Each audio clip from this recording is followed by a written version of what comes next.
Okay, awesome. I believe we are recording now.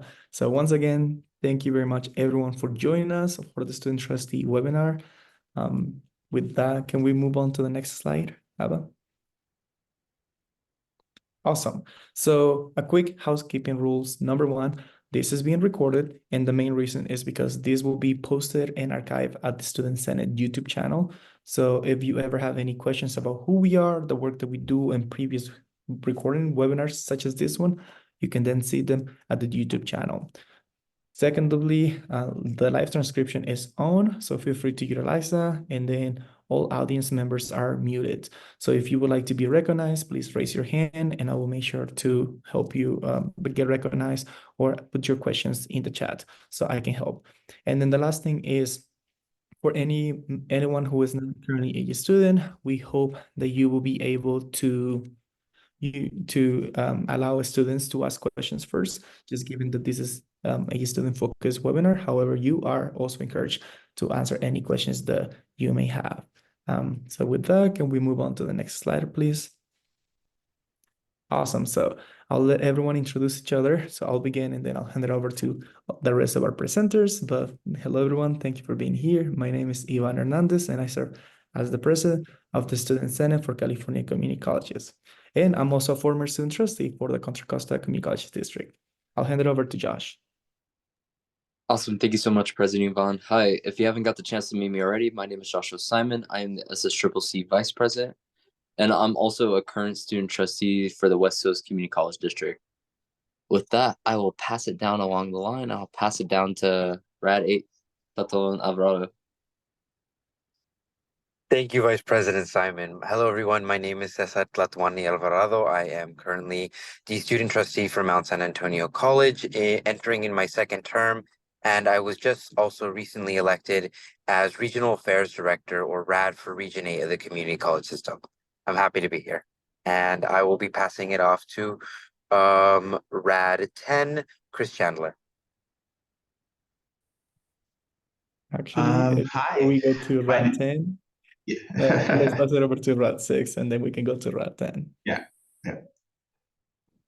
Hi, everyone. My name is Sanjana Sudhir. I'm the RAD 6 for Region 6, and I'm really excited to meet all of you. I'm also the student trustee for College of the Canyon, which is in the Santa Clarita College District.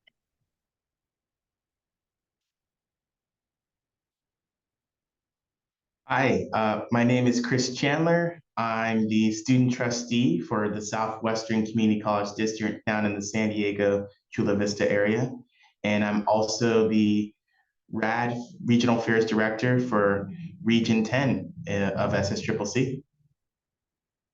Awesome. Thank you very much for all of our presenters for being here.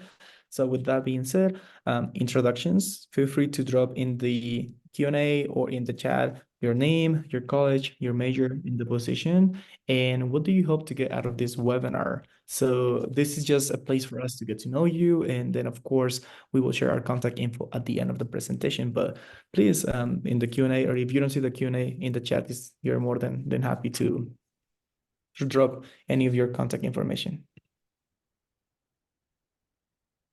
So just for sake of timing, I'll just continue, but definitely engage in the Q&A or chat. Okay, awesome. So really quickly, what is the purpose of this retreat? Well, we want to provide you with the resources that you may need as a student trustee or as a student leader from the student perspective. So many of you have attended different conferences. I know my student trustee, they have attended the CCC student trustee workshops where they kind of taught you the importance of being the student trustee and some of your goals and priorities. However, we want to focus on that same kind of lens through the eyes of the student trustee perspective or the student perspective. So that would be one of the things that we're focusing on. The second one is that we want to give you some actionable items that you can do as a student trustee, specifically since you have a whole year ahead of you. So I wanted to point that out. The second one is how you can learn to engage with the students on your local campuses as well as the statewide level. So that is something that when I was a student trustee, I fully utilized, just making sure that I was actively providing the input from my local college. to then my district, to then the state level. So hopefully each one of you will be able to have the same opportunity. And then the last thing is just being able to facilitate opportunities for networking with other student trustees and trustees from all throughout the state. Next slide, please. Okay, awesome. So who are we? Well, the Student Senate for California Community Colleges, known as the SSCCC, is a 501c3 nonprofit organization that is student-led and staff-supported, and together we help represent over 2 million California community college students from the state of California. Through this SSCCC, students have a formal and effective opportunity to participate in formation of state policies that may impact the students, and that is written in Title V. And then the mission behind our organization is to enrich the collegiate experience for all California community college students by pursuing policies that will improve the student access and success while engaging and empowering local student leaders, as well as honoring equity and diversity. So you'll hear our mission all throughout the presentation, but I did wanted to kind of give you a little overview. And then the last thing is we focus on kind of three main pillars within this organization. One is the system participatory governance. So as an organization, we're constantly recruiting students to sit on participatory governance, where we actually pay our students $25 an hour. And so if you're interested, I highly suggest you reach out to us. It's really, it's an amazing opportunity. And then I know some of you might have done it at your local colleges. However, you can now do it at the state level. And that is actually important for you as a student trustees to know, just because as a student trustee, you're also encouraging students to join your local participatory governance committees. So that is one of our pillars. The second one focuses on legislative and policy analysis, where we introduce, sponsor, co-sponsor, and advocate for legislative measurements within the state and federal levels. So we're constantly advocating at Sacramento, our state capital, as well as Washington, D.C. And then the last one, which is probably how we're gonna stay in touch throughout the year, is by providing regional support in resources, trainings, and support to SBAs, known as the Student Government, ASG, and many other platforms. We at the SCCC call this Student Body Associations. And then we have 10 different regions, in case you were wondering. And then we focus on conversations about current issues that you're currently facing at your local level, so then we can bring it up at the state level. And then lastly, we focus on empowering through policy development, as well as issue discussions and other venues. So we do a lot of amazing things behind the scenes that hopefully you will be able to learn throughout this presentation and across multiple events that we have this year. Next slide, please. Okay, these are some of our accomplishments. I will not go into every single one of them. I do wanna highlight three of them. One is that we sponsored and advocated for the Student Trustee Advisory Board, which was actually signed by the governor pretty recently. And that was a work that the SCCC had done for many, many years now. And so we're really happy it got signed by Governor Newsom. So all of you should have an advisory board, and you all should be the first one voting when the roll call voting happens at your governing body. And then the second one is that we sponsor the second student member of the Board of Governors voting rights. So not too much context, but the Board of Governors have two students. Historically, only the quote unquote oldest student was able to vote. However, we advocated and sponsored legislation. So now the two students are able to vote, which is an amazing opportunity. And a shameless plug is that we will be pretty recently opening up applications for the Board of Governors student. So if you're interested, definitely get in contact with us so we can give you more information on the application process, as well as the student Board of Governors information and all the different requirements. And then the last one is that we sponsor regulatory changes to reduce unit requirements for ESL and disabled students to participate into the government. So that was a big one. And of course, please take a screenshot or a picture of our accomplishments, since these are just a few out of many accomplishments that we've had throughout the year. Great. So with that, I'm gonna hand it over to Cesar at Region 8, who can go over how to stay connected. Thank you, President Hernandez. Hello, everybody. So in this slide, we're going to be discussing how the SSCCC has connections to student trustees. First and foremost, it is important for us to pursue legislation to empower student trustees. Being a student trustee is very critical. You are one of the most powerful voices at your institution. So being connected with the SSCCC is a great step to ensuring that you are able to get more experience, to learn from other student trustees, and to find community and to see where we can collaborate with each other. And to do a lot of those things, we can facilitate the Student Trustee Caucus. This is a great place for student trustees to communicate with each other about issues that are happening within their respective bodies and within their respective institutions. And I know every time I get to meet up with other student trustees, there's always a lot of robust conversation about the differences between our institutions and also the problems that we're facing, and how a lot of these issues, we cannot simply solve them alone at our institution, but together through a forum such as the SSCCC and the Student Trustee Caucus. Another way that we can do this is to collaborate within our region and through the statewide level. So specifically for myself, I am the Regional Affairs Director and a student trustee, specifically Regional Affairs Director for Region 8. And so being active in our region, whether through the SSCCC, is another great way to ensure that we have forums to communicate with other student leaders, get more perspective, to collaborate, but also being a student trustee is very essential in connecting with our local legislators, our local leaders within city governments, and beyond. That is also important to coordinate with joint legislative visits. I know oftentimes our institutions will send our administration, our board of trustees, and our presidents, CEOs, chancellors, etc., to Sacramento to advocate on behalf of students. And so that's another great opportunity that we have to meet with local legislators. Another important thing that the SSCCC does is provide information and background materials to facilitate the work that we do as student trustees.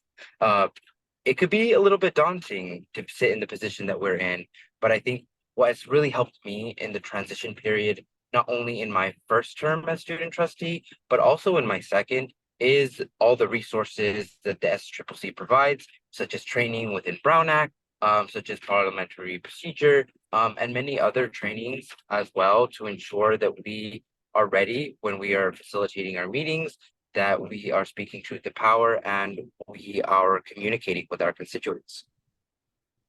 Another important criteria to acknowledge is providing the voice for students on issues affecting students.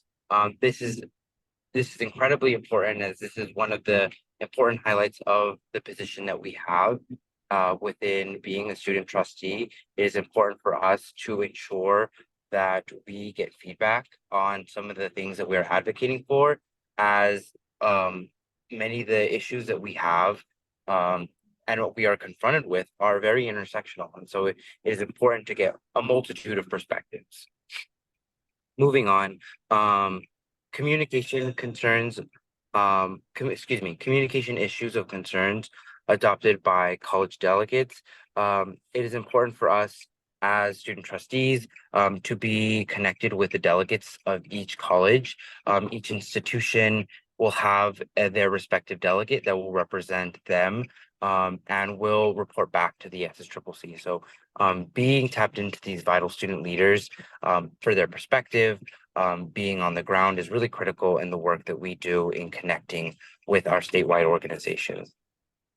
And last but not least, outreach. Outreach is very critical to the job that we do. It is important as some of the most important voices on our campus to meet people where they are.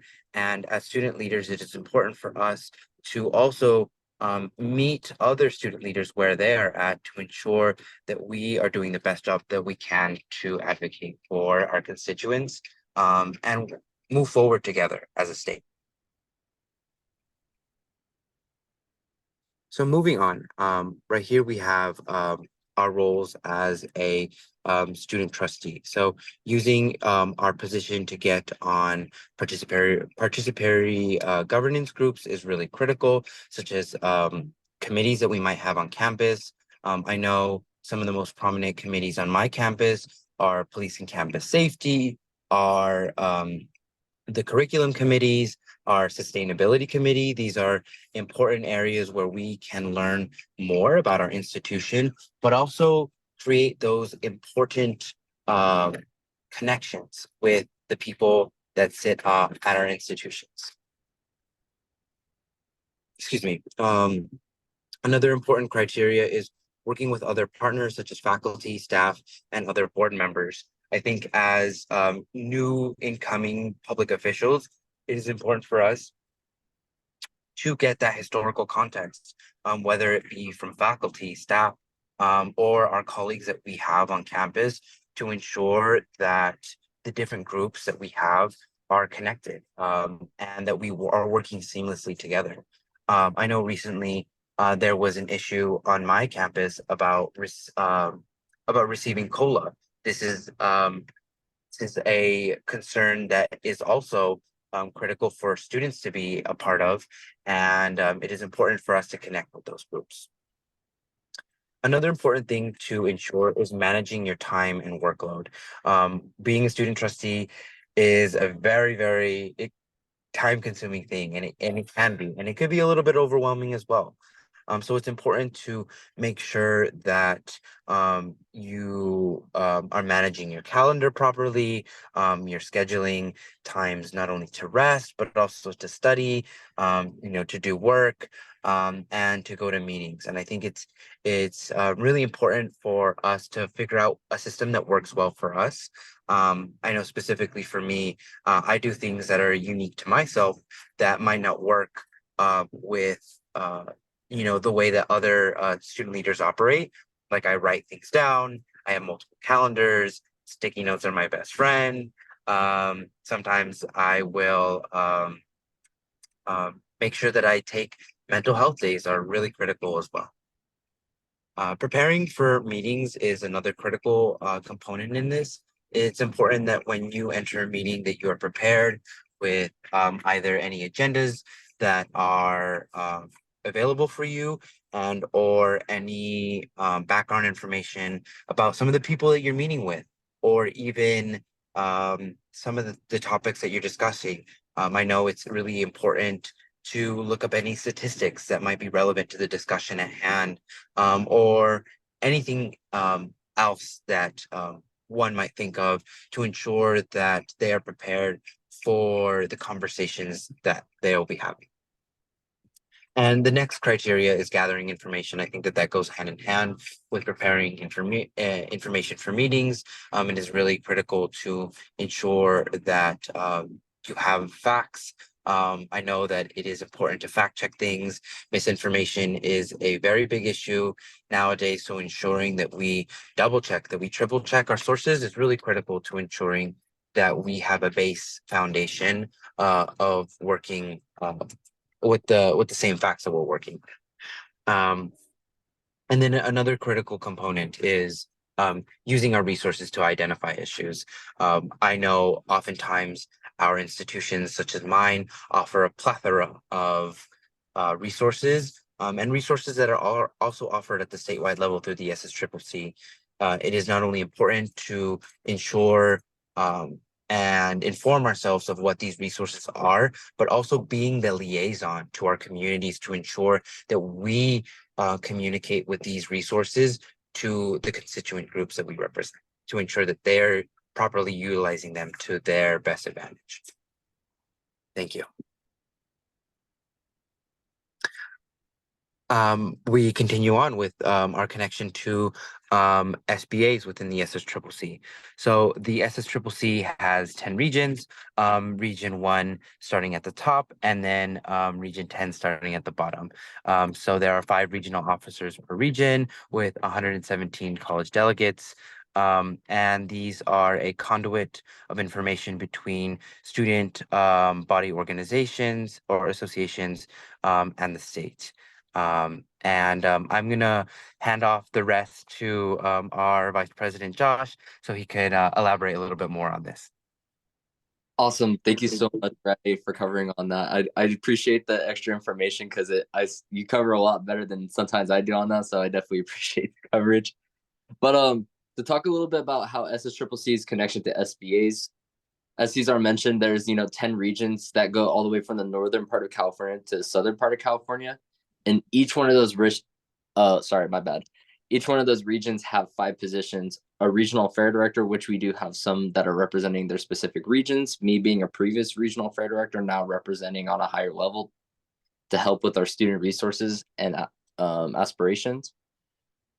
Then there's like vice chairs, comms officers, treasurers, and that, which I won't go too much into the information, but if you are interested in those type of stuff and it may pertain to your region in particular, reach out to your specific regional fair directors and there might be some stuff open. Kind of a little shameless plug, but there is some positions open. And I think that's the best way as not only like a student body leader, but also as a student trustee, you can be involved with that directly.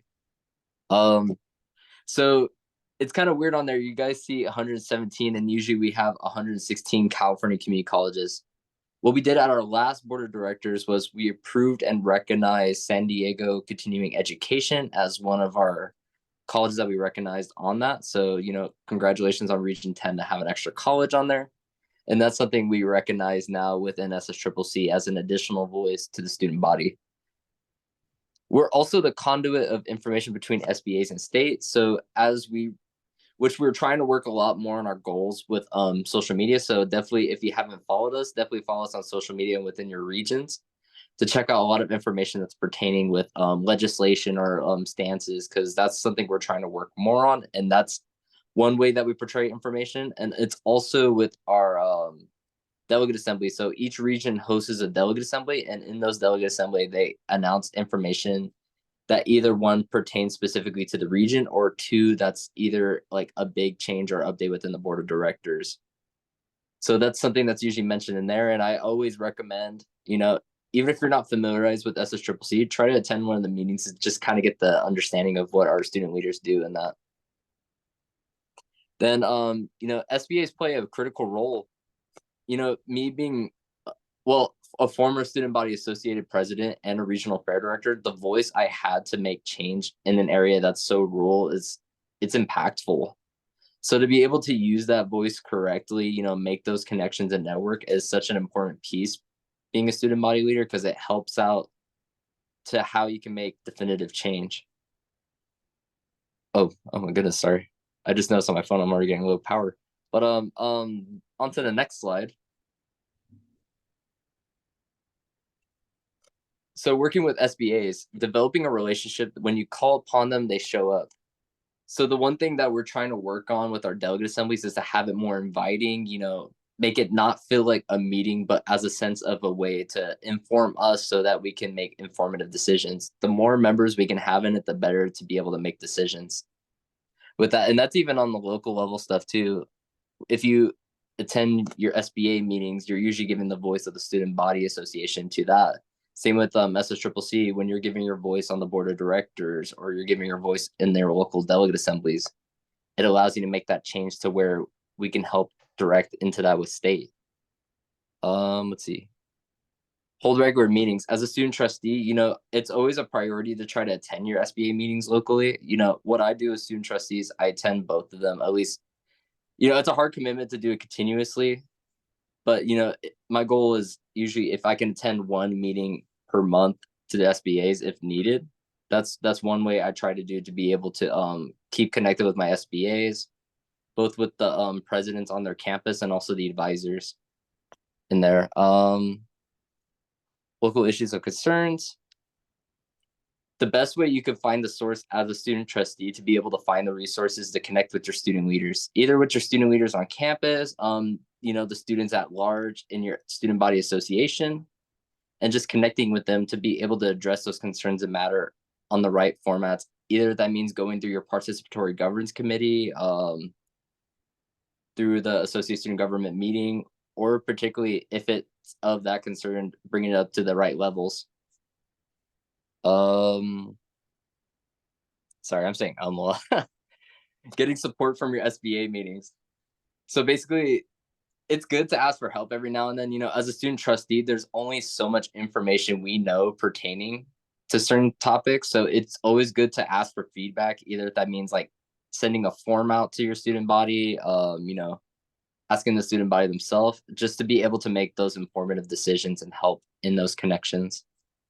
Oh my goodness, man, my eyesight's not it. Bringing issues to them too. And I think one of the main things that's really important as a student trustee is to acknowledge any issues and concerns, even if that means like if that's something that affects student success, maybe as a student concern on campus, address those so that there's proper help in that. As we have participatory governance, there's always structures within colleges that help guide the direction of conversation. And I think once you find that issue of concern, address it through the right routes, and it brings about easier solutions or creates more dialogue to help out with the solution. Then yeah, kind of like what I mentioned on the bottom, do some surveys. Surveys help out a lot to find a lot of the statistical data, because a lot of board of trustees meetings or a lot of SBA meetings require stats to prove behind topics that you may be trying to prove. So having those type of stuff help. Forums help too. Either you can do kind of like a small forum or like a targeted forum. Maybe a big forum like a town hall could usually work too, depending on how big of a contrast and how much information you want for the specific topic. And yeah, that's kind of just some of the information, really good stuff. And I want to pass this on to our next speaker, which that is, and Yvonne could help me with that if I'm being too, which will go right into the next one, which is into our panel, which that will be with Rad Region 10 Chandler. So I will pass that to you, sir. Thank you, Vice President Simon. Let's go ahead and get our panel started. We have a couple student representatives who are student trustees who will be talking with us today and sharing their thoughts on some key questions that you might have, key questions you might need some answers to. And so they'll give their perspective, give their past experiences. Our panelists will be returning student trustees, so they've already had some experience. One of our panelists, unfortunately, wasn't able to make it, but we still too have two incredible panelists who we're happy to have here today. If we can go to the next slide. So rather than me introduce them, I'll let both of our amazing panelists introduce themselves. So why don't you get started? We can start with Heather. Hi, everyone. My name is Heather Brandt. I am a working student parent and mother of three who is also a system impacted or justice impacted student. I am currently the student trustee on behalf of City College of San Francisco and have served in various student leadership roles at my college, as well as a delegate in the past on behalf of my college within the SSCCC. That's awesome. Thank you, Heather. We're happy to have you and look forward to your insight. And he's already introduced himself a little bit, but I'll give Cesar some time to share a little bit more about his story. Go ahead and introduce yourself again, Cesar. You're our second panelist. Hi, everybody. Thank you, Rad Chandler. Like I mentioned, I am the student trustee for Mount San Antonio College, Mount SAC. I'm serving for my second term, which I am very much looking forward to. And I am a Mexican American, first generation college student, indigenous student, neurodivergent, and queer student on campus. And I'm very looking forward to connecting with y'all and answering any questions that I might have. Awesome. That's great. Thank you both for joining us. And let's get right into it. Next slide. So we're going to go through a few questions, situations, and scenarios that you might encounter as a student trustee or have already encountered since you're both in your second year. and you'll both get an opportunity to respond to each question. Try to keep your answers within 2 minutes or so, but definitely share your experiences, share your thoughts, and provide that insight for these questions. So the first question we have for our panelists, um, as a student trustee, share an issue you addressed and how did you gather information within your community to address it? So we can start with Heather. I'm trying to think because there are so many issues we've tackled. But I think one that's really close to my heart, just as a student parent myself, and often feeling like that part of my identity is a little bit more invisible in comparison to other parts of my identity, has to do with student parent advocacy and support in higher education. So just serving on the board, I was able to push board members to draft a resolution in support of pregnant and parenting students and really take a look at our facilities on campus, ensuring that we have enough lactation rooms, ensuring that we're offering enough support, ensuring that we're offering or that we're gathering data on behalf of student parents in order to identify what their needs are because they vary. Um, and as a part of that, in previous years, I was able to be a co-author to a resolution that was put forth to the SSCCC, also pushing for that, and really just kind of riding the wave of support for student parents within higher education that's taking place that wasn't in the past, through pieces of legislation like Assembly Bill 2881. So there's just all these things that kind of were coming together at the same time, as well as joining not only statewide efforts, but national efforts on this topic through organizations like Generation Hope that really works to support Black and Brown students in higher education. And I kind of know that I've gone like all over the place.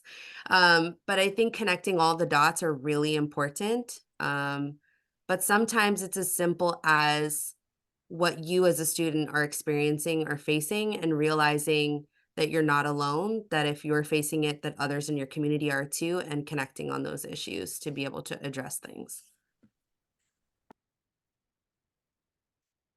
Well, thank you, Heather. That's some really good insights. And yeah, definitely, if you're a student facing an issue, you're probably not the only one. Especially as a student trustee, you have a platform and a voice that many students don't have. And so oftentimes, if there's an issue that you're facing, there might be hundreds or even thousands of students who are facing that same issue, but they just feel like they can't voice it. And so that's why it's so important to try and advocate for those issues when they arise. Um, Heather, could you give us a little bit more background on how you sort of gathered some of the information to make that happen and what process you went through to sort of work with your board on that? Well, I think with this specific example, I'm fortunate in that I'm also a lab aide on campus, a student worker, and I work within our family resource center. So I had direct access to other student parents like myself to be able to ask them questions. But even beyond that, just going outside of the space and the people that are familiar with the particular center I work at and asking and really identifying how many student parents do we have and what are the needs, and empowering them to speak for themselves within spaces, even at our like student success and policy committees, which is a subcommittee of our board, or at a board of or a board meeting directly, when this agenda item came up, I think really helped the institution better understand the student perspective, not even just my experience or through me, but to be able to physically see the various different people that also identify as student parents and hear what those needs are, was how I was able to gather information and then bring it forward. Thank you. Yeah, that's really powerful. And that's a really important issue, right? There's lots of student parents all across community colleges. Our second panelist had to step away for a moment, maybe due to technical difficulties. But we're going to go to our SSCCC President, Yvonne Hernandez, who also served as a student trustee and has a lot of experience dealing with some of these issues. So I'll pose the question to you as well, President Hernandez. As a student trustee, share an issue you addressed and how did you gather information within your community? Certainly. Hopefully, Cesar will be able to join us pretty soon. But in the meantime, I'll share a bit of my experience as a student trustee. So, I mentioned previously, I served as a student trustee last year for the Contra Costa Community College District. So, that is a multi-college district. And so, we have three main colleges. And two of the main issues I tackled, which really took the entire year, was one, getting EBT implemented into our district. And then the second one was actually getting stipends to our student leaders. So the idea itself seems pretty easy to tackle. It seems like more of a conversation. However, it really did take the entire year. And so in the aspect of gathering the information, within my district, we have something called the Student Trustee Advisory Council, known as a STAC. And essentially, that is a committee where the student trustee sits and share the meeting with the other three student body association presidents. And so we will meet once a month and tackle these issues, not only ABT and the stipend situation, but also other ones within the district, and kept asking questions like, hey, how are you doing? How is your term as president going? What are some of the issues that you're currently seeing in your district? And based on that feedback, my chancellor, Moshna Melisade, would sit on those committees and then back me up when I will bring them up to my board of trustees and say, hey, these are some issues that our students are currently facing. And the chancellor would say, yes, I was there, and so was the vice chancellor. And so that was a great way for me to gather information. Moreover, I will encourage our student body associations to have town halls or other forms of listening sessions where they can get feedback from students. I will try my best to hop onto their student body association meetings or any other club activity meetings where I could just listen and get as much feedback as I could. But I will say that it did take the entire year to get those processes established. Thankfully, now my district has at least one place with EBT in their colleges, which is pretty good. And then we are still working on getting the student stipend situation established. So even within the year, we didn't get to fully address that issue, but it's still in the work. But I will say certainly getting input from the students and working hand to hand with administrations and with administration can help you get things faster, especially if your trustees see that you have the support from your chancellor. Great response. Thank you, President Hernandez. Yes, I'm actually pretty familiar with both of those issues because in my college district, we started the application process for getting EBT. And then one of the administrators who was responsible for that actually ended up moving on to a different position. And so it's still in the works. So it's definitely a long drawn out process. And stipends, we actually got stipends for our SBA officers for the first time ever, but it took all year long for us to get that process going. So just know that these changes can happen, but it's more of a marathon, not a sprint. And you just have to really work with your chancellor, your superintendent, whatever administrator is specifically connected to that issue, but it can happen. Let's move to the next question. Next slide, please. What are some strategies that you use to connect with other trustees on your board? And we'll give that one first to Heather. Wait, you've gone to me first every time. Good, Yvonne. No. Okay, we can switch it up. We can switch it up. Okay. Okay, how about we try Yvonne? We'll try going to Yvonne for this one first. Tag your Actually, Cesar is back, so we can. Yay! go See, to Cesar. Okay, I was stalling for Cesar. okay, Thank you, cool. Heather. You're amazing. Yes, I awesome. I Yes, apologize for being disconnected. I was having some technical difficulties on my end, but it's good to be back. Great, Some strategies that I use to connect to other trustees on the board are definitely meeting up with them one-on-one for a coffee or for lunch. And I think also connecting with them at student events, I think are also really important.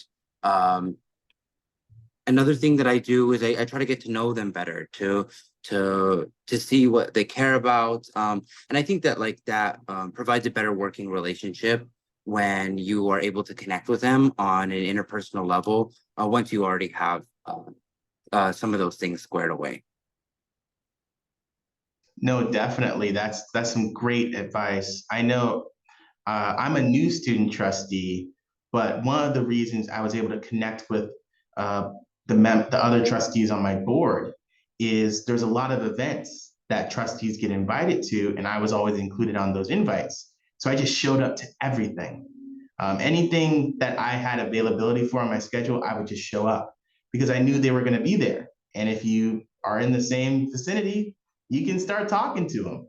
And then you just start to realize, hey, we're all people too. And so that's how you start building those connections, building that rapport, and you sort of establish those relationships. So it kind of starts off with just being in the same room and then going from there. Heather, what are your thoughts on strategies to connect with other trustees on your board? Okay, I have to be honest. I'm so glad that you all went first because when I heard this question, I was like, huh? I wasn't really sure how to respond. And I think for me, the reason why is I already had relationships with the board members before joining the board. And I guess maybe some of the things I was doing, I didn't necessarily see as strategy, but I can totally see now what you all are talking about. I think what's really cool on my board is actually two of the trustees that currently serve on our board are former student trustees. So there was already these connections and relationships, and so I think it just made the transition into the role that much easier. Um, but yeah, I like yourself, Chris, it's attending events to connect, sharing space together, doing one-on-one meetings for sure, or maybe meeting with one of the trustees on our board, and the chancellor as we talk through things together, just things like that. Yeah, no, it definitely helps when there's a little uh, traits that you have in common, right? Being a former student trustee, that's just another way that you can connect with somebody. I know on my board, one of our current trustees also started out as a student trustee. And so that's just a great conversation starter. And just like I said, being in those same spaces and making sure you kind of build that rapport can go a long way. Okay, let's go to the next question for our panelists. Share how to effectively use your advisory vote as a student trustee. Right. Well, since we went with Cesar the last time, we'll go with Heather first this time. Okay. Um, how to effectively use it? Well, when you're given the opportunity to vote, actually vote, right? I've seen sometimes people shy away from their vote because they feel uncomfortable about the topic being discussed or not wanting to damage relationships and potentially end up abstaining just to play it safe. But the whole point of an advisory vote is to vote. And in order for your vote to be advisory, you need to go first. And I know that creates a lot of pressure sometimes, for students that are newer in leadership roles, particularly if the first student leadership role you've ever served in is that of student trustee. It can be really daunting. But I think that advisory vote is so important for the student trustee because it does have the potential to influence or sway the vote of trustee members, or at least, if nothing else, allow them to see and hear your perspective before they even decide what it is that they're going to do. So when someone is contemplating or on the fence and not really sure which way to go on something, I think the advisory vote from the student trustee becomes all the more powerful. Yeah, thank you, Heather. That's definitely an important point. I know for me as a new student trustee, I always try to vote on every single item just because I want to make sure that I'm giving the voice to those students that I represent. That's what that vote is for. And I'm fortunate that I benefit from at my college previously student trustees and other trustees advocated to establish a board policy that the advisory vote goes first automatically. So it's actually written into our board policy that I have to vote first before the other trustees. And that was to make sure that I'm giving that advice, right? I have a chance to sway those other trustees' votes. So very important to exercise that vote. And also the big thing too is just getting over the nervousness and apprehension of voting, right? Because it's kind of a daunting thing to be on a board. I know my very first meeting, I'll admit, I was a little apprehensive. I'm not someone who shies away from public speaking or being in front of crowds, but being in that room at that board meeting, knowing that I have an impact on important decisions, that can be a little nerve-wracking. And so some of it's just getting used to that environment and also remembering your core purpose of trying to serve students. Cesar, what were your thoughts on how to effectively use your advisory vote?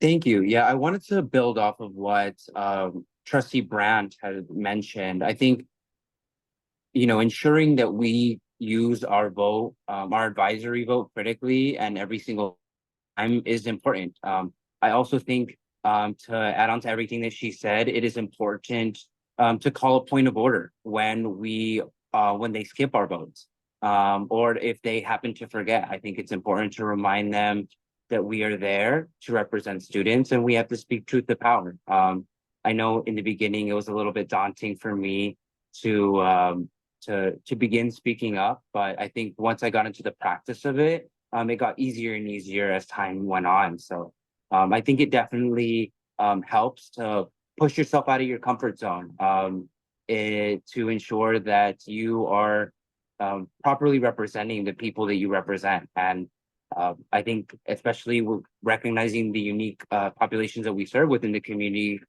college system, it's critical. No, definitely. I like to think of it as, in many instances, we're the voice for those voiceless, right? Because we're that student representative for our student body.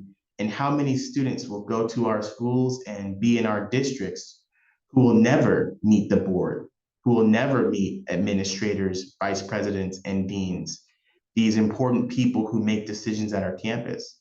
So if we don't speak up, then who will, right? That we're that student voice. And so anytime I start to think about, man, well, how does this affect this? And maybe this person won't like that. I just try to remember that core principle that, when I finish my term as a student trustee, I want to look back and think every decision I made and every vote I made, I did it with the purpose of helping students first. So that's some key advice. Thank you, Cesar and Heather, for your thoughts. Let's move on to the next question. So this will be our final sort of wrap up for the panel. Do you have any additional thoughts you'd like to add? And you can go any direction here as far as strategies, as far as experiences. Maybe try and, if you can, cover something that maybe we haven't discussed yet that maybe would be important to share with student trustees about either your previous term or even this term that you're starting now. And I'll let whoever wants to start on that one. We'll let that one be toss up. Sorry, Cesar, tag you're it. I'm juggling in the background. My apologies. Sounds good. I'll go first. I think to build off of the great things that Trustee Chandler had mentioned, it's ensuring that we are the voice for the voiceless. It is our job to represent, and so I think it's important and critical for us to push ourselves outside of our comfort zone. It's important to acknowledge that there's thousands upon thousands of students that are relying on us to make sure that we do our due diligence, that we go out of our way to make sure that they're represented. I also think that it's sometimes, when you're at the bottom of the hill and you're looking up, it looks a lot more daunting versus once you've finished and you're at the top of the hill looking down.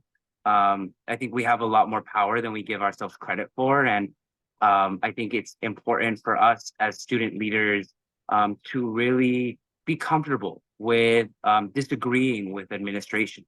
be comfortable disagreeing with our trustees, and be comfortable with disagreeing with the direction that students, or that that the direction that the college might be going in.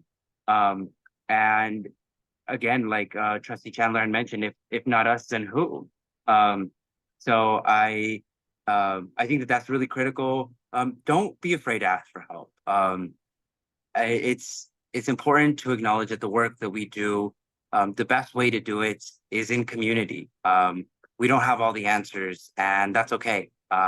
Because the answers are out there in our community. Someone has, and I think that that in turn teaches us about how to collaborate, but it also ensures that we allow others to take the spotlight, and ensure that we empower the next level of student leaders that will come after us. And the last thing that I will say is ask questions, ask questions, ask questions. There is no such thing as a stupid question. So don't be afraid. If you ask too many questions, it is really important to be as informed as possible to do the best job that we can. And I would like to offer myself as a resource for any student trustees that need any advice, if they just need to talk about anything. I know it really helps when you hear from a peer. So back to you, Trustee Brandt. Thank you. Appreciate you. What a great response, and sucks to have to follow that. But I was gonna say, I think it's really important to sit in your power, even if you're not comfortable with it. And hopefully that comfort will come with time, or it may not, depending upon the issues and topics. And I think something that I'm constantly trying to tell the institution and remind myself of when things get really hard is that I'm not there to tell the institution what it wants to hear. I'm there to tell the institution what it needs to hear. And that students have elected me to serve in this role and capacity, and all of you as student trustees to represent them. And so it's really important to take that commitment very seriously and seize every opportunity that you have. Um, and I just want to circle back to what Yvonne said earlier about, putting in the work, but then sometimes you just don't see the fruits of your labor within your term. But that doesn't mean that they're not coming. It doesn't mean that it's not going to happen. We're each constantly, year after year, moving the needle forward in hopefully the right direction in what's in the best interest of all of our students, both at our individual colleges and across our entire system and state. Yeah, great points, Cesar and Heather. Definitely, you may not see the fruits of your labor, but you kind of have to think of it like you're sort of planting that seed and eventually it'll grow. And maybe you'll be the one enjoying that shade and maybe you won't, but either way, someone will benefit from that tree. And so, like I said earlier about the fact that we have a governing board policy that says my advisory vote has to go before the other trustees vote. I had nothing to do with that governing board policy. That was done well before I ever became a trustee. But somebody noticed that that wasn't happening, and then they pushed for it. And then I now, as a trustee, am benefiting for it. So that's how you move the ball forward. In fact, that governing board policy, that's only one part of it. It covers, I get the same trustee compensation as the other trustees, which I know for some of our student trustees on here is not the case. They don't get the same amount of stipend as the others. It ensures that I get to make motions and second on anything. I had that from day one when I got sworn in, which is something I know that some trustees don't have. So really understanding that what you push for, even if you don't directly benefit it, it will benefit the students eventually.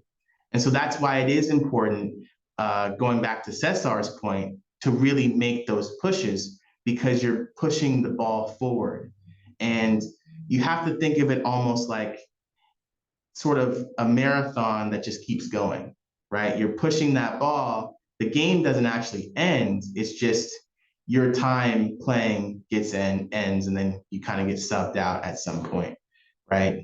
I was just going to say, Chris, I think that's a great analogy. I view it as a relay. you're running and Yeah. you have a baton and you're passing it on. Yeah, no, definitely.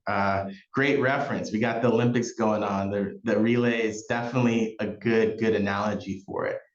And I would also say, we've had panelists say, don't be afraid to ask questions. I know for me, if you don't already have this set up, definitely do it. I have a standing meeting once a month with at my school, we call it a superintendent president, but the equivalent of a chancellor. Um, so any questions I have, I can ask there. I'm not afraid to ask questions in the middle of the board meeting. I'll be like, someone will say an acronym, and I'll be like, can you explain what that acronym is, right? Don't be afraid to show to show that side and to ask those questions, because that's what you're there for. And what I've found is when you genuinely come in asking to know those things and learn about those things, then most people will want to help you. They'll want to give you the answers to those questions. The final thing I'll say is just make sure that you know how to communicate those disagreements, right? Sometimes it's not what you say, but how you say it. So there's a big difference between saying, man, I think this board policy is horrible. What were you guys thinking when you were going to do that, right? Versus saying something like, well, let's look at this and see what the pros and cons of it. After reviewing it, there's some things that I think have some room for improvement. And so having that different type of language, it can make it a little bit easier to sort of offer those disagreements. And it's something that you have to get used to and learn, but this is your chance, right? I don't view my time as a student leader to be, or my development as a student leader to be anywhere close to finished. I think you're constantly learning. And so just don't be afraid to try and get those reps in and really try and improve your communication skills and learning how to voice those opinions and those thoughts eloquently. So with that being said, let's go to the next slide. We are going to open it up. So if you have any questions that either you had before the panel started that you're hoping to ask, or you were inspired by the panelists' great answers to the questions we have prepared, please drop them in the chat and we'll have the panelists start to talk about them. There is currently a question that I pasted in the chat for everyone. So either Heather or Cesar, whoever feels comfortable answering this question, you're more than welcome to. Okay, here, I can read the question. I'm assuming this is the first one. What kind of reports from us, let's see, what kind of reports from us that will be useful for the board meeting other than student issues or concerns?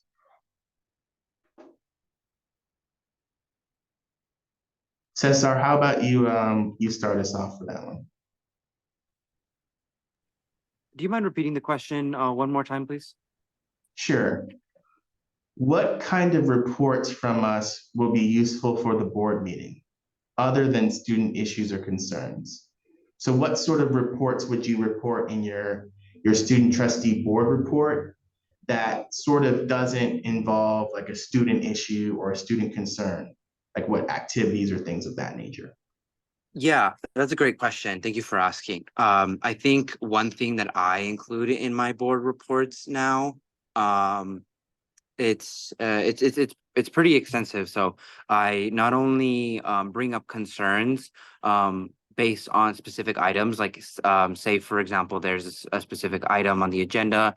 I usually bring up those concerns in there. But if there isn't a specific item on the agenda that addresses those concerns, then I will add them additionally into my board report on top of events that I have attended that are relevant to my position as student trustee. And then also inviting the community to events that y'all want to see them going forward in the future.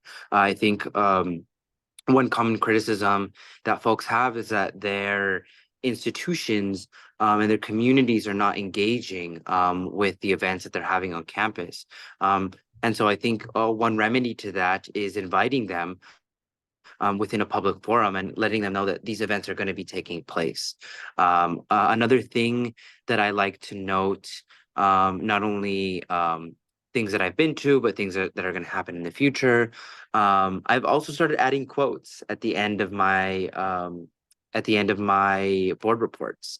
I think that that's a great way to kind of like close the report off, and it's a little spin that I like to put on mine. I also think that it is important for us as the possibly the younger generation, or people that might be younger than many of the people that sit on their boards, that they are able to learn from us as much as we are able to learn from them. And so don't feel that it is just a one-sided situation where your trustees are always teaching you something. I think that our trustees can learn a great deal from us. And so it's just reminding them of that. Is there anything that you would like to add, Heather? Yeah, no, I agree with you. I think we're all students and teachers in life. It's an exchange. We're all constantly learning and growing. I think it can be really easy to focus on issues and concerns because they're usually very glaringly obvious and need addressing immediately.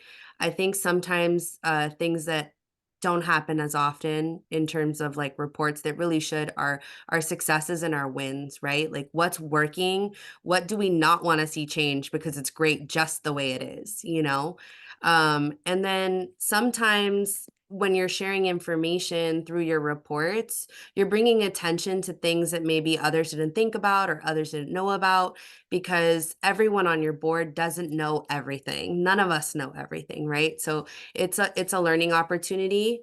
Um, and it's interesting that you mentioned Cesar quotes, because I sometimes incorporate those too if it ties into something I'm trying to say, if it reaffirms or supports.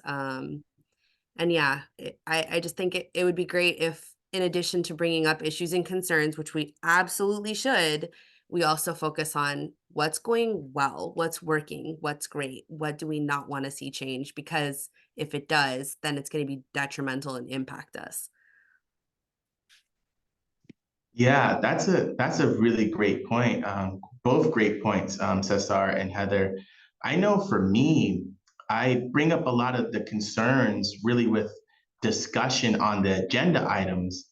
And so when it comes to reports, a lot of times I try to use that as my way to sort of, you know, shout out and applaud all the cool stuff that's happening, right? I'll tell people like my last board report, I talked about how I participated in the Pride event. We have a big San Diego Pride parade in my region and in my district, and our school participated and had a contingent that was in the parade, and I was involved in that.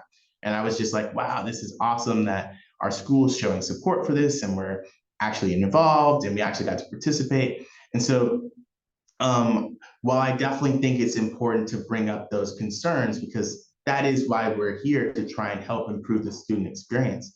I also think it's good to just acknowledge the wins, acknowledge the accomplishments, right? Because if you don't get that positive feedback as well, then it can definitely feel like you're focusing only on the areas of improvement and not on the areas where we're growing. So yeah, and then another thing I'm definitely going to start working on doing that I've seen some other student trustees do is actually submitting like a PowerPoint or some kind of written report. And you know, I start to think, well, why? What's the purpose? Because either way, it'll get reflected in the minutes. But what I start to think about is, well, how it's recorded, right? Someone could go back and be like, oh, well, this is what they did, and this is what they were talking about. And that's way different than when I give a verbal report at my board meeting and the secretary sort of summarizes it as, well, trustee Chandler talked about this, and this. That's way different than if I have like a PowerPoint attachment with like pictures and numbers and data. So yeah, reports are a powerful tool. All right. There is another question, and so we'll answer this one to whoever wants to, and then we can move on from this section to cover the rest of the webinar. Got it. Okay. Let's see. Sorry, am I able to ask a question? I don't know. I just got able to unmute. I don't know how that happened.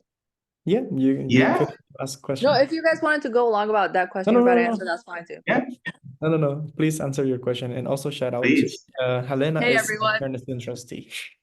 Hey, Hi. nice to see you all.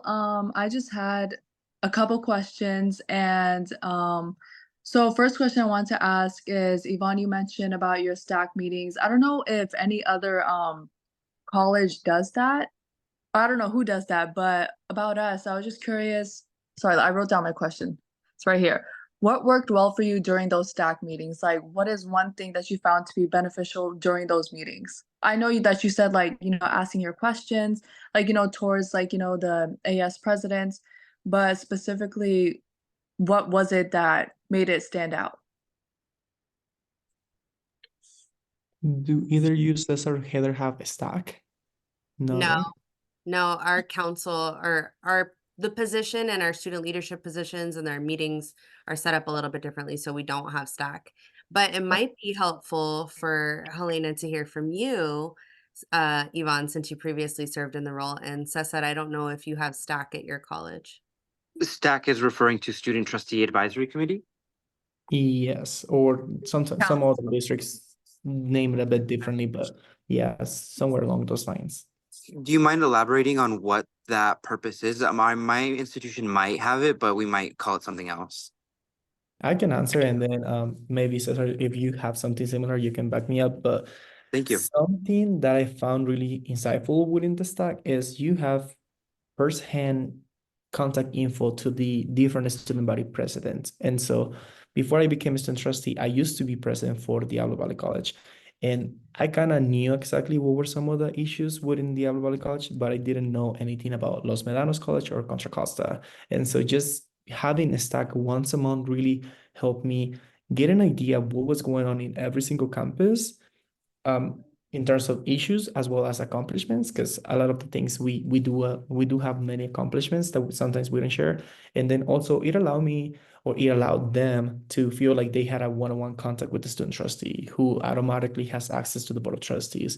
So when you start having your stack meetings, really be friendly, make sure that they feel comfortable talking to you, reaching out to you, asking them questions.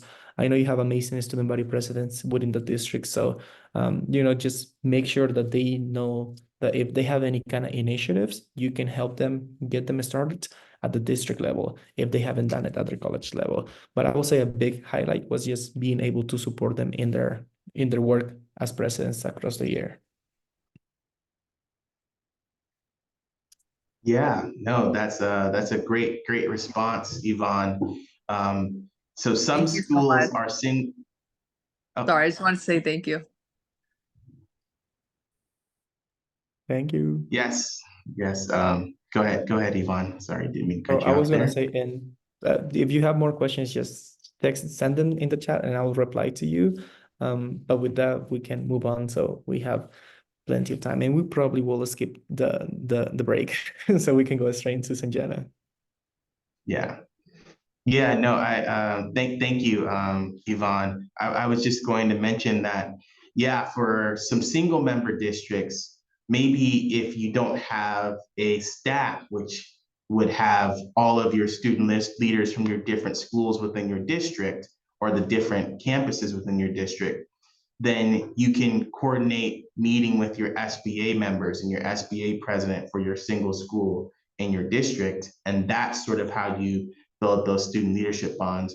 And if you are in a multi-member district, so your district does have multiple schools in it and multiple student leaders, then you can start it, right?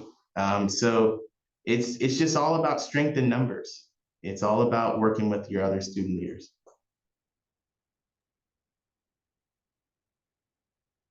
All right. I think that's it for the Q&A. Is that correct, President Hernandez? I will say yes, I do see some hands. So if you can type it in the chat, Or if it's really brief, go for it, but just that we're running a bit behind. I'm so sorry. I was just gonna say for transparency purposes, I didn't know what stack was after hearing the description. We do have the equivalent. We call it executive council, and we are a single college school district. But yes. Thank you for sharing. And then Cesar? Yes, I wanted to follow up to Trustee Brands. We also have an executive board on our campus as well that meets with our president and student trustee, as well as like the heads of other branches of student government. I think the question was in reference, I believe, to multi-college districts. Again, like Trustee Brandt, my institution is a single college district.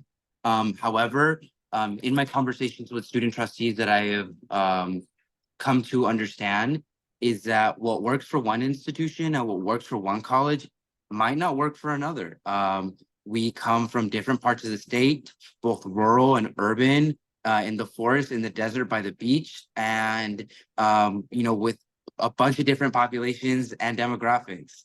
And so it's important to recognize that our institutions serve different people, and so they might have services for different groups of people in turn. Thank you. So with that, I don't know if that's an all hand or a new hand, Helena, but you can just keep sending your questions in the chat. We will move on just because we do have more information that will be useful for you also. If we can go to the next slide, that will be great. And thank you, panelists, for taking the time to answer the questions. We really appreciate you coming out and giving your feedback and giving that information. Thank you. So next slide. Hello. Okay, awesome. We will not go into a break. Sorry, yo. Next slide. Okay. Rad 6, Sudhir, take it away.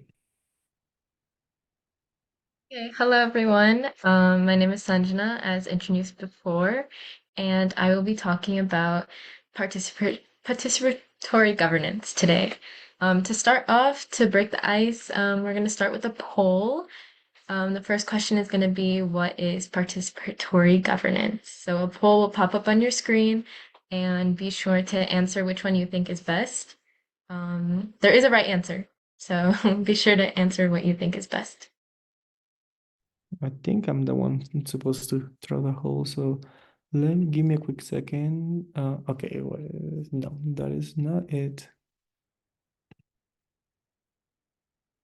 Okay, so I do see 2 questions that I'm gonna launch, so I think probably that will be the one. Okay, launch. Yeah. Okay, you should be able to see it.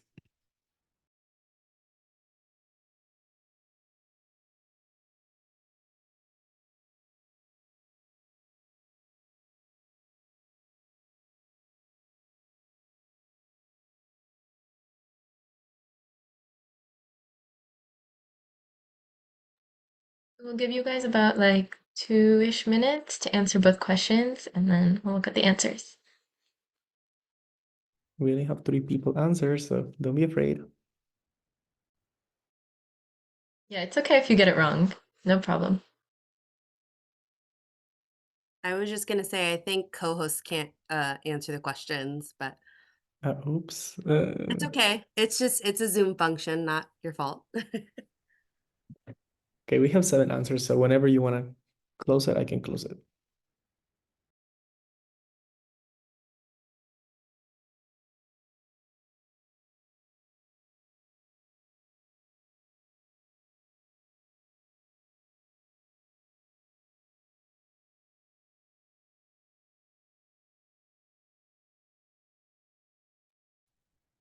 Okay, and I believe you all should be able to see the poll.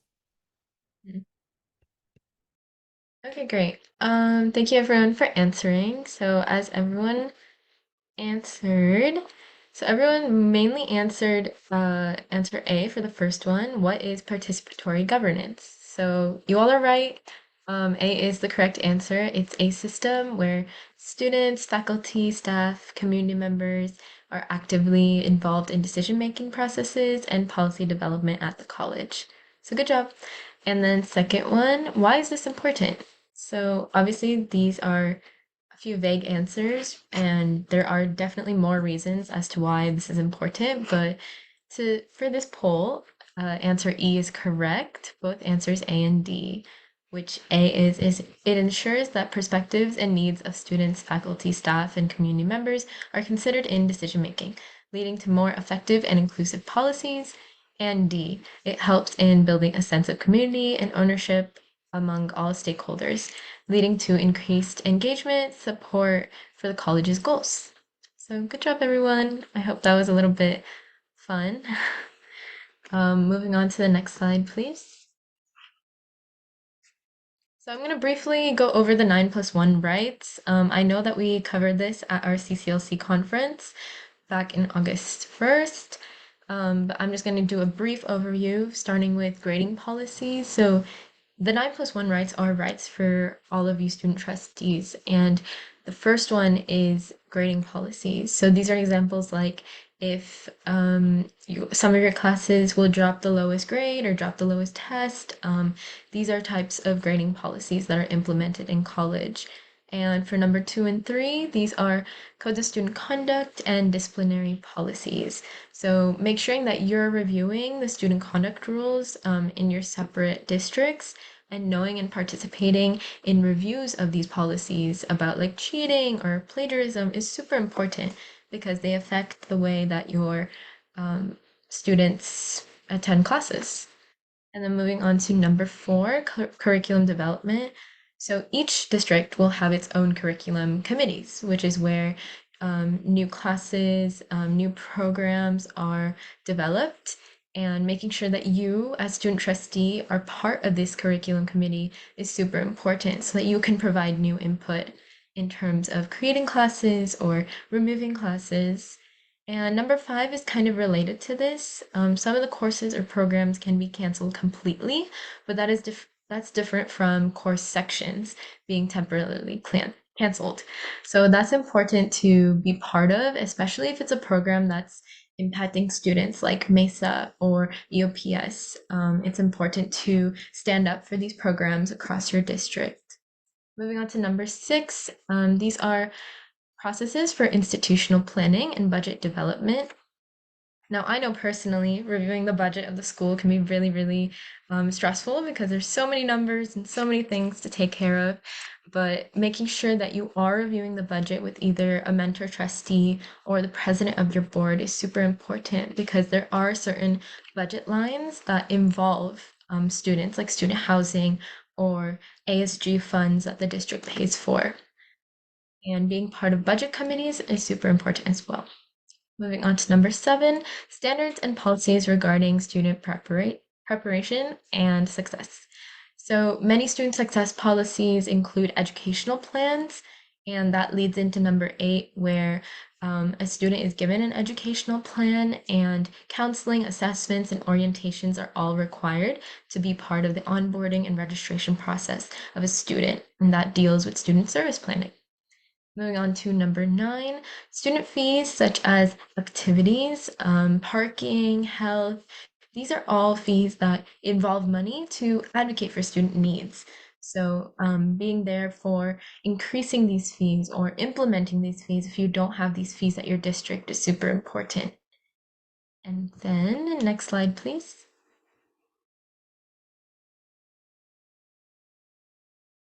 And the last one, which is our +1 rights, or number 10, any other district or college policy, procedure, or related matter that the Board of Trustees determines will have a significant effect on students.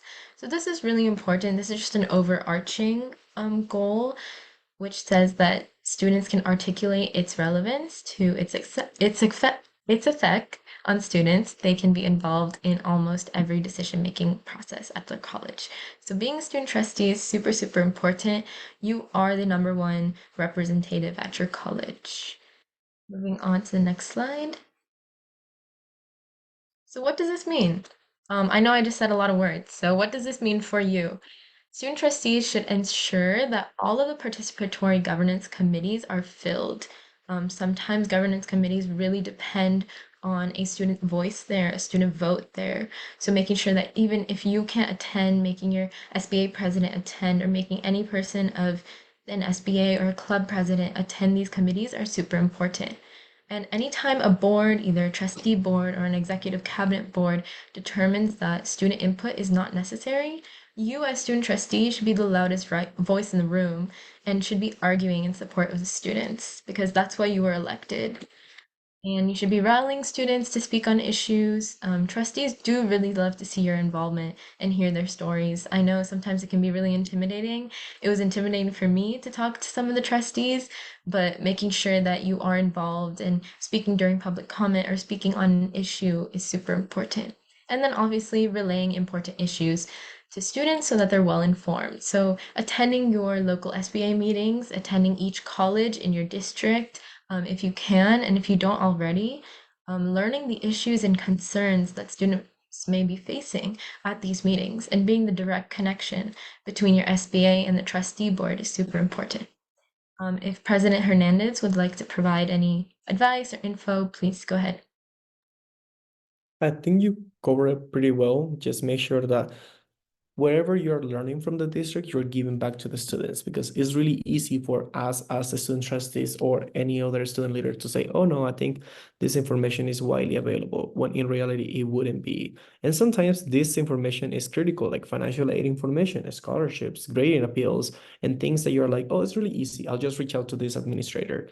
Well, now that you have a platform, it is easy, but when you were a student at large, you probably didn't even know who, like, that specific person existed. So it's really important that you're constantly engaging with your students. Like I said, town halls, some people like to use social media, going back to your student body associations and reporting back. So I just wanted to highlight that aspect, but I think, Sanjana, you covered pretty well. Thank you. The last slide for me is just a question and answer slide on the next slide. If anybody has any questions, we can drop it in the chat so that we can get started with our panel. That would be great. Thank you. So if you have any questions, please drop it in the chat and we'll make sure to get back to you. But for sake of timing and wanting to be respectful of our other panelists, we can move on to the next slide. Awesome. So now I'll hand it over to Josh.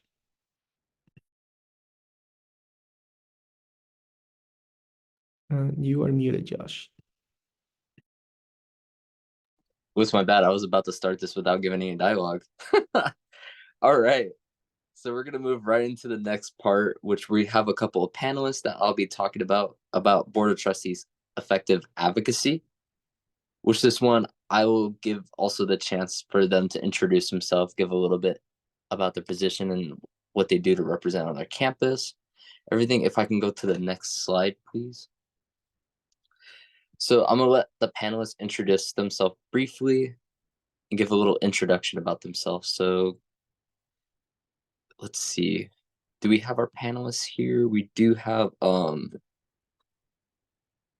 see. Oh yeah, we do have one of our panelists. All right. Sebastian, if you want, if you can just give a quick little introduction about yourself, that'd be all right. Awesome. You got it. Can y'all hear me okay? Yeah. Okay, dope. All right, what's up, y'all? My name's Sebastian or Sebastian Cáceres. College of the Canyons trustee. I'm wrapping up my term right now. I was an ASG president and big like activist, civil rights activist, different social change causes. And then I ran in an unprecedented campaign to take the school board itself. And I won in 2020. So I'm one of the youngest trustees to ever serve in the state. Just graduated from UCLA Masters, proud community college transfer student. Would love to provide any advice or thoughts and just honest testimonies of my experience. But I've also had a very tumultuous term. So I'm gonna be honest with it. Like I've also had some very negative experiences in local politics, which is why I'm leaving. And I want to be honest with that, look out for everybody, but still inspire folks. So yeah, that's me. That's awesome. Thank you so much for sharing about that. That's really inspirational how much you've done into that. And I'm getting like, I don't think I can ever possibly do that crazy amount in 1 year, but it's good to hear how much you're pushing on that growth. So I thank you for sharing on that. Do we also have our other panelists by any chance? I'm just checking right now. If not, no worries.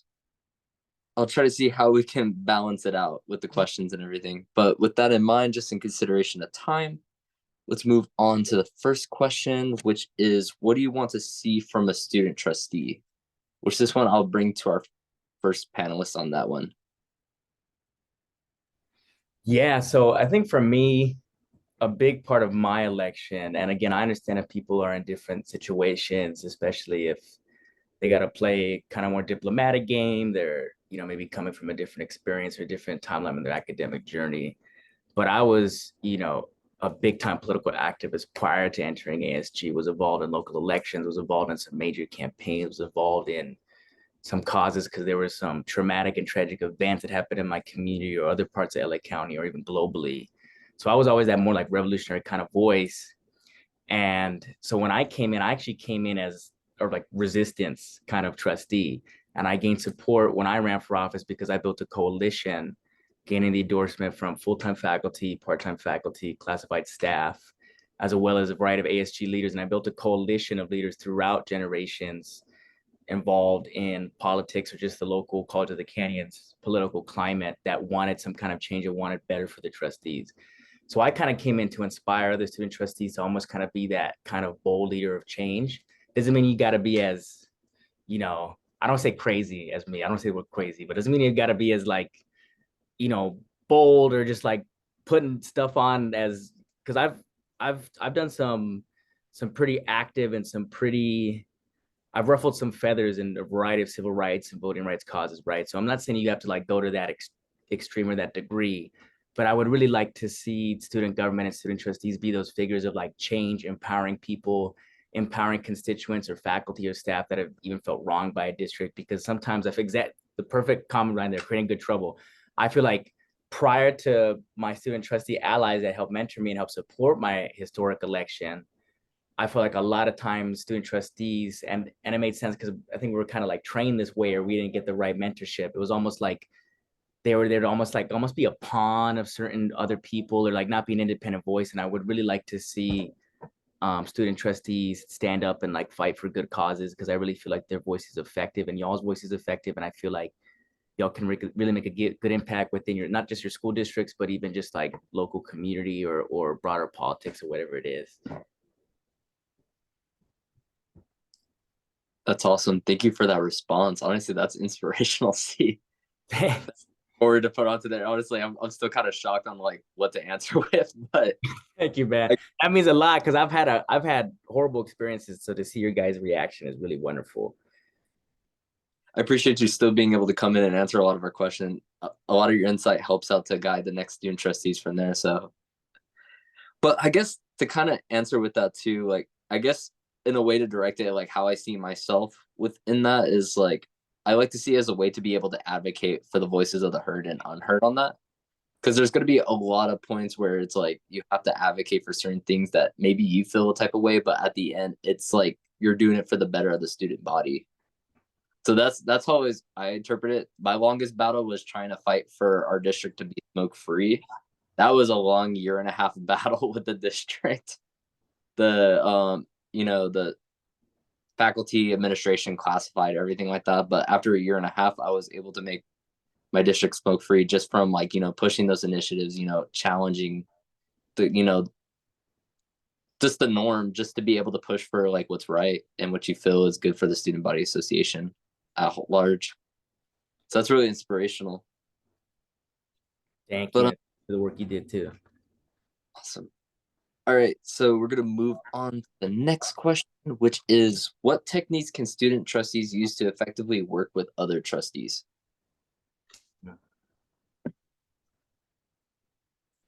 I think this is a really good point because for me, I had this really different dynamic where it's like I had a wave of like diplomacy for a few years and I had like a year on the board where honestly I was just causing a ruckus. I was a dissenter and I embraced that because I was endorsed by various civil rights causes, progressive groups, was involved in student activism while I was in undergrad and community college and my master's. So I was like trying to champion those causes. And a lot of the people who were on the board were literally, triple my age, not from my demographic. not trying to badmouth anybody, not trying to put any names, but in my opinion, you know, they weren't on the same social justice and racial justice journey as I am. You know what I mean? So like there was some definite tension, and if not even like, in my opinion, like insensitive and bigoted moments for them. So there was a point where it got really hot. But funny enough, after that moment, it was able to calm down. And I even like kind of like swallowed my pride and like passed out some mazapan, some little like Mexican candy snacks. And I passed them out to everybody. I'm like, I'm gonna tone it down. I believe in diplomacy, but I wasn't like caving my values, but I was like, you know what, I'm gonna try to work with y'all. And even the two trustees that I particularly had really bad problems with, they ended up voting with me in one of the most historic votes in the history of the college district, which led to a really massive, in my opinion, one of the most substantial things trustees have really done in the school district, because the teacher union and staff union, the different student activists got new trustees on the board for a reason, because they feel like a variety of past trustees just weren't representing them enough or weren't addressing like systemic problems. So funny enough, I even thought the people that were against me were gonna like hate me, shut everything down, and I was even able to win their perspective and have them be like, oh man, this guy's kind of right. Or at least like I'm hearing from other constituents, I'm hearing from other parties on campus that there are these systemic problems, there are these things happening to education institutions, there are these things happening to school, or like there are faculty and staff that believe the environment hasn't been supporting them. And it's funny that those two trustees ended up resigning. So it is what it is, right? I guess I kind of came out like, all right, cool. But and I did make peace with one of them. I made peace with one of them, but just to kind of provide some context, right? I kind of accepted this position, and I think this applies not only to community college government, but any kind of diplomacy or like government or just a negotiation you do in any kind of field, where it was like, okay, I came in as the revolutionary, as the activist type, as the dissenter, and I kind of almost create a leadership style where it's like I'm fully true to my values. I can say at the end of the road that I stood for every single policy and advanced what I wanted to do. But on the thing that builds coalitions, I'm able to like shake my hands on it, and I'm able to present things and listen to the other side in a diplomatic way, and it doesn't even have to cave to it. So I kind of created a style where it's like I was still championing the same stuff, but I was like speaking in their language and kind of shaking hands with them on the things they did agree on. And when that went down, we started being really effective. And then, I was able to get some major votes on like leadership changes, union rights, budget things, all kinds of stuff. Accountability that, most people thought I wouldn't have been able to do because I wouldn't have had the votes. So that might give you something. And if not, I mean, you do need, not for all things, but you do need at least, a majority vote, which I assume, say, for example, my board is like 3 votes to get like just like a standard vote, unless it's like a different kind of agenda item. So even if that's it, it's like if you can't always get trustees effectively work with you, it's like play your cards right and play the game to at least get those votes. And then once you have the student trustee vote, even though the student trustee vote doesn't have an actual tangible vote, it can still create an impact, and people can really listen to y'all, and you can like kind of flip it like, all right, there's an additional like symbolic vote that can help sway like the discourse and the conversation. Awesome. Thank you so much. Gotcha. Talk on all the information, man. It's a information overload, but it's really impressive to see like how networks, connection, and making those changes in conversation, can cause influence and change. Sure. So that's great. I love it. All right. So you kind of talked a little bit about it when we were in the first question, but it's kind of like revisiting again. But how can student trustees effectively use their advisory vote to influence other trustees? For sure. That's a really good question. And it's happened before. And even our student trustee who just spoke earlier, actually, I think influenced our board, because we were discussing a housing plan, and we're going to see how it goes and advances. But I feel like there was hesitancy and there wasn't a firm commitment. And when they spoke, I felt like it kind of just shifted the whole discourse and the vibe of the rest of the board. And I think sometimes there are moments where it's like there's gridlock, there's bureaucracy. It just depends on each district. Maybe different superintendents or chancellors are different. Maybe different CEOs are different. Faculty are different. There might be different regions. But I think at the end of the day, even though it's an advisory vote, it can be a bad look if students are organized right enough, if branded right enough, the message comes across the right way, it can be a really bad look when you're going against your own student body. Because I think a lot of times when it comes to like college or university politics, folks get boggled down and like power or just different things or just different interests that aren't like everyday classroom student or just student activist minded. And I think if like presented the right way, y'all can really flip the script. Like there was one time where there was a climate change initiative when I was student government president. And I remember I'm an organizer before I got in local politics. So I organized like a whole environmental classroom that studied environmental studies. And I got the whole classroom to flood the board meeting to be like in support of my resolution. Exactly, tactics, almost like strategy, almost like Sun Tzu's The Art of War, but I'm all about nonviolence, right? Like I look up to Mandela, okay, but you know what I mean? Like metaphorical political warfare, right?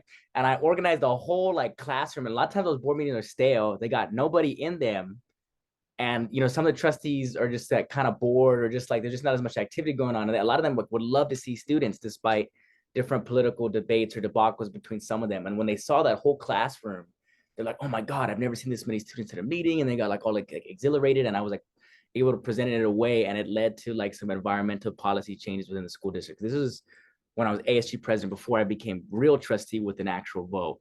So that might just kind of give you some examples of the way it kind of can be utilized. I also say like, again, like coalition building, like if you have trustees that are more sympathetic to the students or more sympathetic to like a student activist type, it's like work with them to sway just that majority vote.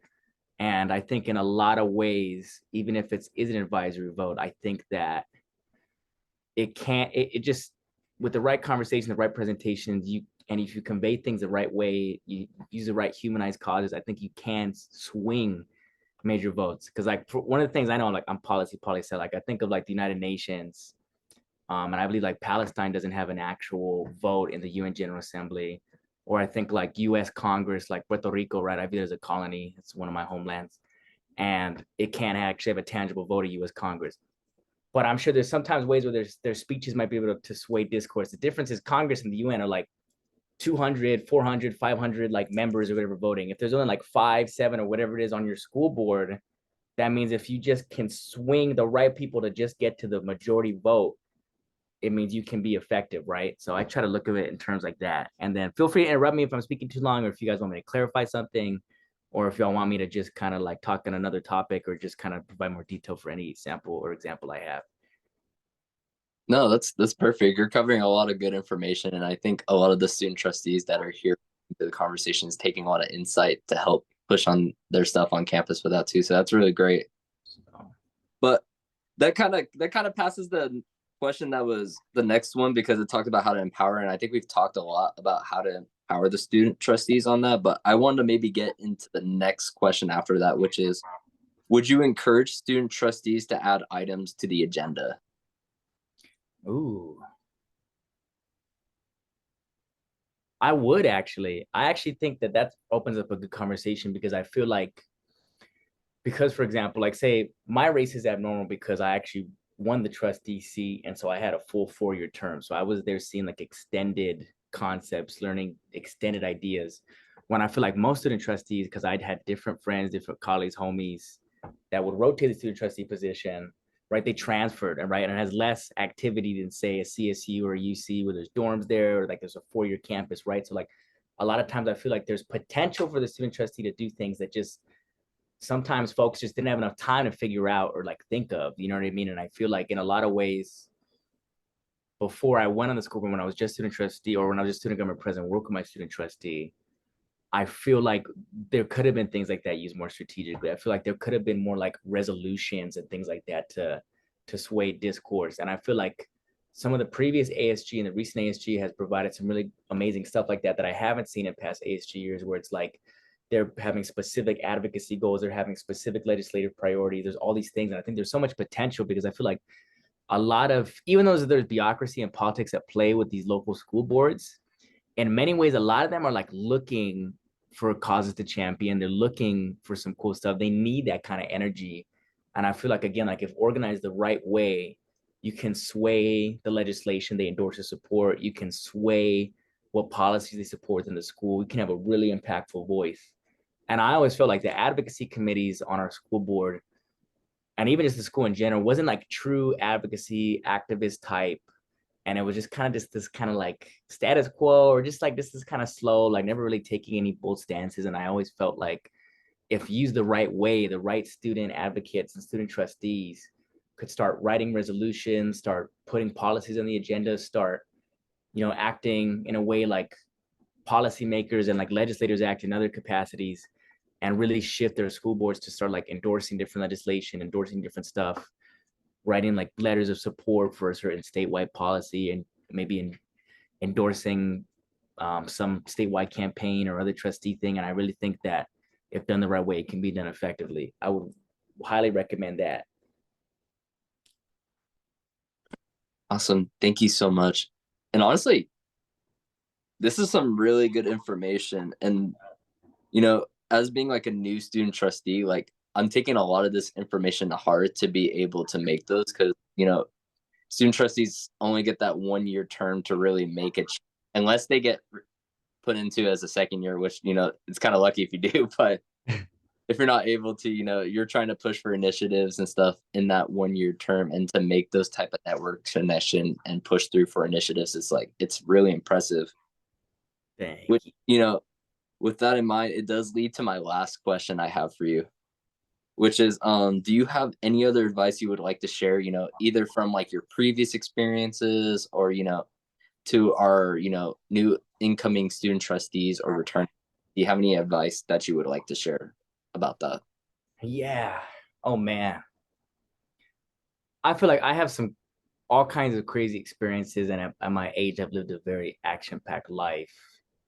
And I've had a maybe abnormally tumultuous early political career, because I did it at a super young age. I got elected in an abnormal election. I happened to inherit a super tense political climate in a community that had like all these crazy things and political scandals and like national tragedies going on. So, and I was also juggling it with full-time university and master's. So maybe there was just some craziness in there that your average student might not have. So I'm not trying to discourage folks. But because of all of that mix, and there was generational and ideological and political differences between me and some of my colleagues, it led me to a lot of very like toxic experiences, disillusioning experiences. And that's why I'm not running again, even though people thought that I would keep running for office, at least for the time being. And I say that not to discourage folks, but just to let folks know that sometimes there can be a negative side of advocacy. There can be hardships that come your way. There can be ageism, or maybe insensitivity if you come from a certain background. But I say that not to discourage you, but just to kind of like give some folks a warning that could happen, and I still give hope despite that, right? That like I still think that you can still persevere and accomplish a lot. And in many ways, for me, I was able to use the opposition against me and the bad things that happened to me to create the biggest impact. So for example, I won't name names, I don't go too in depth, but there was a moment where I was on a brink of resignation. I had forces in the community because of my equity advocacy and different stuff that were actually like harassing me. I had colleagues in the school board that I felt like were disrespecting me, and I was in a really bad place. And then the college district happened to invite Dolores Huerta on Hispanic Heritage Month, who was considered like the Latina Martin Luther King. And she found out about what was happening to me. So while I was going through all these attacks and was about to resign, Dolores Huerta happened to find out what happened to me. And then she announced that her and her nationally renowned civil rights organization, Dolores Huerta Foundation, was fully endorsing me, and would start looking into the school board and the harassment happening to me. And then once that happened, I had all this energy. And then I started causing some good trouble. Like I made a huge impact, and I ended my term like on fire, pretty much on fire. And I've had a lot of people tell me, obviously, I'm still controversial. Some people aren't a fan of my trusteeship, but I've had a lot of constituents that said, man, when you won and the coalitions you built, you led to some of the biggest change in local politics that the school district has seen in some time. And I did that by channeling that opposition against me, and like using that to then create those kind of inspiring campaigns, create those connections, get those powerhouse civil rights orgs involved. I kind of reinvented the game, right? So I'm telling y'all that just as an idea to give y'all inspiration and to let y'all know, because I feel like A lot of times people hype up these positions and only talk about the good thing. I think it's good to talk about the bad and the tribulations and the possible animosity or resistance you can get. But that doesn't mean you have to give up or quit. It just means that you can kind of utilize that to maybe reinvent the game, reinvent the wheel, help organize campaigns, help organize allies, student allies, faculty allies, organizational allies to make a really big impact.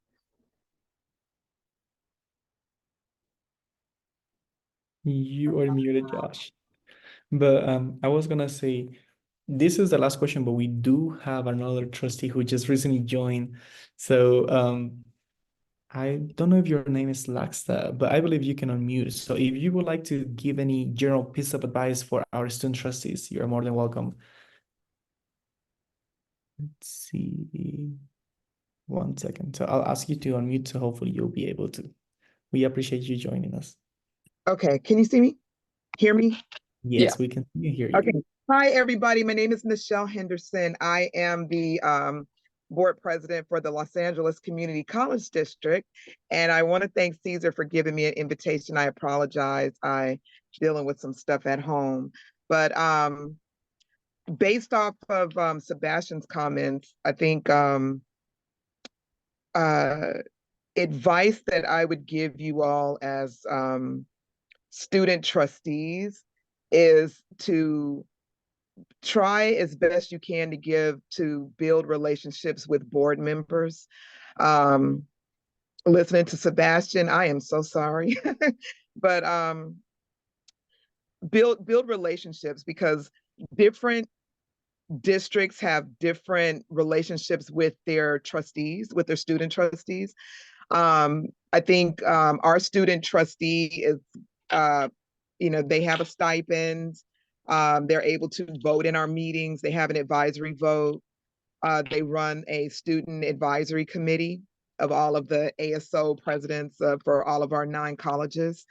But they can't submit resolutions. They can't make primary motions on actions, but they are part of the process.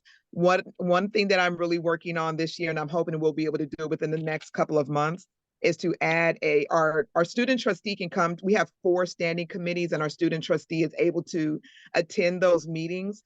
But what we're working on is having the student trustee and maybe members of the ASO be kind of non-voting members of our standing committee, so they can be present in the meeting, ask questions. They just don't vote. But it goes back to having relationships. And again, I'll take Sebastian's situation. They may not agree with you with some of the things that you want to do, but that doesn't mean that you stop. That means that you build a coalition with students and fight for what you believe in. Make sure you understand the why of decisions that the board makes, and how you can come in and not be that rogue antagonist, but that person that's really able to come to a situation with solutions and alternatives. Try to keep a positive spin on it. And you are absolutely right. Dolores Huerta is everything. And I'm sure she scared the hell out of your colleagues on the board when she got behind you. But I want to say this too. I want to commend each of you for stepping up into these leadership positions with your respective districts, because as you are aware, it's not easy to be a student trustee, to go to school and do all of these things and really be active in your, I think for the most part, your term is a year. And by the time, it takes a good 4 to 6 months to get acclimated into the position, to really understand kind of what your power is, what the board does, how you work, and how you're able really to represent students. So I commend you for stepping up, and I'm happy to answer any questions or give additional advice. Thank you. So do we have any questions at this moment? Feel free to drop it in the chat, raise your hand. But I really want to thank you both for joining us. It has been great. And I mean, as a former student trustee, I really value all this feedback because there's a difference between getting things done, but also being true to those who elected you. So I'm really happy that both of you are supporting your student trustees. And for the sake of time, I'll move on, but definitely we'll come back as soon as I have made my final reminders to everyone for any questions. So I'll give all of my student trustees here a few more minutes so they can think of questions. So can we go to the next slide before Q&A? Next slide, please. Awesome. So I'll just highlight some upcoming events as well as how to get involved. So we have Advocacy Academy happening on November 22nd to 24th in Sacramento Sheraton Grant. So I highly encourage you all to try to join this event because it will give you more support on how to lobby or more or less how to do advocacy in general. Specifically, if you live closer to the state capital, I think it's important that you take advantage of this opportunities to talk to state legislators, to your trustees. We mentioned it's scary to go to a board of trustees meeting and say, "Hey, I'm here because I want this," because sometimes, like I said, as a former student trustee, sometimes the students I will say it's spooky, it's scary. So I will say if you have the time, ask your college, ask your districts to send you to this event. I think it's gonna be great. And then we do have our 2025 General Assembly on April 4th to the 6th in Los Angeles, Weston. And this is our largest event. And essentially, this is where we elect our statewide leadership. So if you want to become an executive or a regional officer, I highly encourage you to join, especially for next year, as well as our different resolutions, in which this past year, we passed over 60 different resolutions that kind of shape the main goal of the organization. So keep those dates on your radar. We recently opened up early registration for Advocacy Academy, so please take advantage of it. And then the last one, which may be a question that some of you have, is how to get involved. Well, we do have some vacancies on some regional positions within the region. So I highly encourage you to check our website so you can kind of take a look. Where does your college fall? More specifically, what region? And what are some of the vacancies we have? Please join the Student Trustee Caucus. I don't know if it's activated, but if it's not, please join your different student trustee friends and make it activated. So that way you will be staying involved with our statewide organization.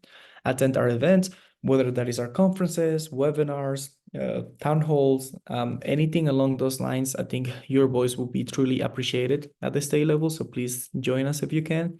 And then you can join different participatory governance group. I mentioned we pay $25 to students who want to sit in here per hour.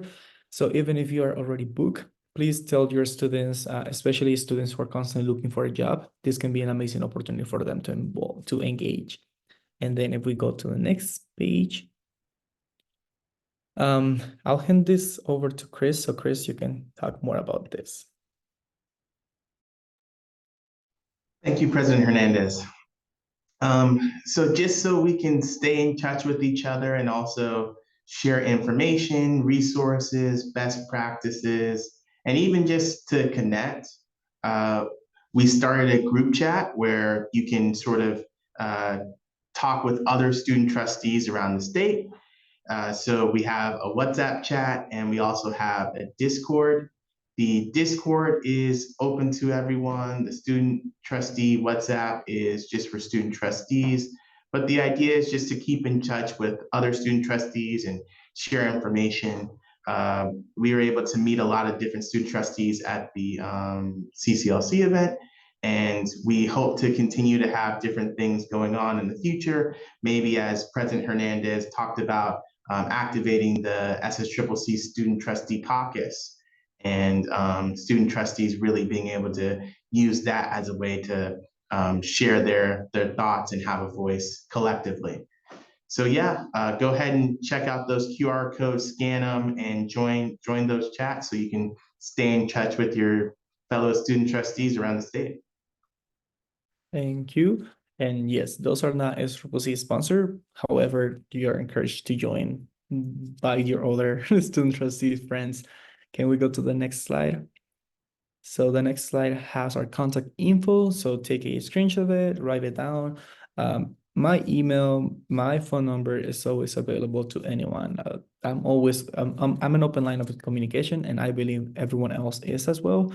And so are our panelists. So if you ever have questions along the way, we're just a one email, one text, one phone call away. So please make sure that you're utilizing these resources appropriately. You're not alone. You're here with all of us across the years. So please take advantage of it. But with that, that is essentially the last thing I had. I know we're basically at the time, but if you do have questions, I'll be sticking for 5 more minutes and leaving the room open for any last minute questions that you may have. But other than that, I thank you for joining. This recording will be available on our YouTube and for any student trustee who was not able to join. But with that being said, if you have any questions, I will stop recording and so we can engage in there. Thank you.